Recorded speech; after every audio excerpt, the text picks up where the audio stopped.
आडवाणी जी का होना अनिवार्य है और हम ये भी कहेंगे वो कृपया ना आए। डॉक्टर जोशी से मेरी स्वयं वार्ता हुई और मैंने यही कहता रहा फोन पर, आप मत आइए, और वो जिद करते रहे मैं आऊँगा। राम मंदिर आंदोलन के अग्रणी नेताओं में शुमार भारतीय जनता पार्टी के वरिष्ठ नेता, पूर्व उप प्रधानमंत्री लालकृष्ण आडवाणी और पूर्व केंद्रीय मंत्री मुरली मनोहर जोशी से उनके स्वास्थ्य और उम्र के कारण अगले महीने रामलला के प्राण प्रतिष्ठा समारोह में शामिल नहीं होने का अनुरोध किया गया है। राम मंदिर निर्माण के लिए गठित श्री राम जन्मभूमि तीर्थ क्षेत्र ट्रस्ट के महासचिव चंपत राय ने सोमवार को संवाददाताओं से बातचीत में प्राण प्रतिष्ठा समारोह में आडवाणी और जोशी को आमंत्रित किए जाने के बारे में पूछे गए एक सवाल पर कहा कि दोनों परिवार के बुजुर्ग हैं और उनकी उम्र को देखते हुए उनसे न आने का अनुरोध किया गया, जिसे दोनों ने स्वीकार कर लिया है। आडवाणी जी का होना अनिवार्य है और हम ये भी कहेंगे वो कृपया ना आए। आपको मालूम है कि नहीं, आप आडवाणी जी को देखा भी है कि नहीं? आडवाणी जी की आयु में आप पहुंच पाएंगे कि नहीं पहुंच पाएंगे?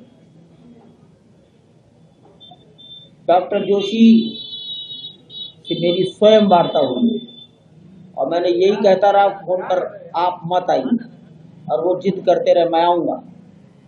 मैं नहीं समझता कि मेरे से ज़्यादा संबंध आप में से किसी के हैं क्या, जितने मेरे उनसे संबंध हैं।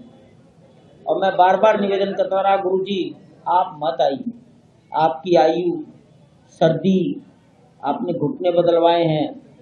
वो कहते नहीं मैं आऊँगा।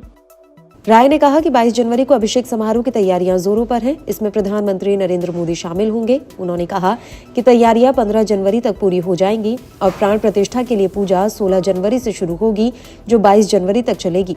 आमंत्रित लोगों की विस्तृत सूची देते हुए राय ने कहा कि स्वास्थ्य और उम्र संबंधी कारणों से आडवाणी और जोशी संभवतः अभिषेक समारोह में शामिल नहीं होंगे। आडवाणी अब 96 साल के हैं और जोशी अगले महीने 90 साल के हो जाएंगे। राय ने बताया कि पूर्व प्रधानमंत्री एच.डी. देवेगौड़ा से मिलने और उन्हें समारोह में आमंत्रित करने के लिए 3 सदस्यीय टीम का गठन किया गया है। उन्होंने बताया कि विभिन्न परंपराओं के 150 साधु संतों और 6 दर्शन परंपराओं के शंकराचार्यों सहित 13 अखाड़े इस समारोह में भाग लेंगे। कार्यक्रम में लगभग 4000 संतों को आमंत्रित किया गया है। इसके अलावा 2200 अन्य मेहमानों को भी निमंत्रण भेजा गया है। प्रतिष्ठा समारोह के बाद 24 जनवरी से उत्तर भारत की परंपरा के अनुसार 48 दिनों तक मंडल पूजा होगी। वहीं 23 जनवरी से आम लोग रामलला के दर्शन कर सकेंगे। राय ने बताया कि अयोध्या में 3 से अधिक स्थानों पर मेहमानों के ठहरने की उचित व्यवस्था की गई है। इसके अलावा विभिन्न मठों, मंदिरों और गृहस्थ परिवारों द्वारा 600 कमरे उपलब्ध कराए गए हैं। आगामी 25 दिसंबर से 3 प्रमुख स्थानों पर भंडारा भी शुरू हो जाएगा। इस बीच अयोध्या नगर निगम ने प्रतिष्ठा समारोह की तैयारी शुरू कर दी है। अयोध्या में श्रद्धालुओं के लिए शौचालय और महिलाओं के लिए चेंजिंग रूम बनाए जाएंगे।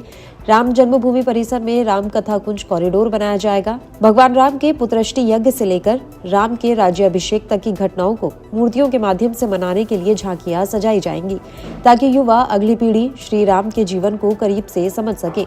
राम कथा कुंज गलियारे को भगवान राम के जीवन पर आधारित 108 प्रसंगों के माध्यम से सजाया जाएगा। इसके अलावा यात्री सुविधा केंद्र के मार्ग पर गलियारे को भी सजाया जाएगा।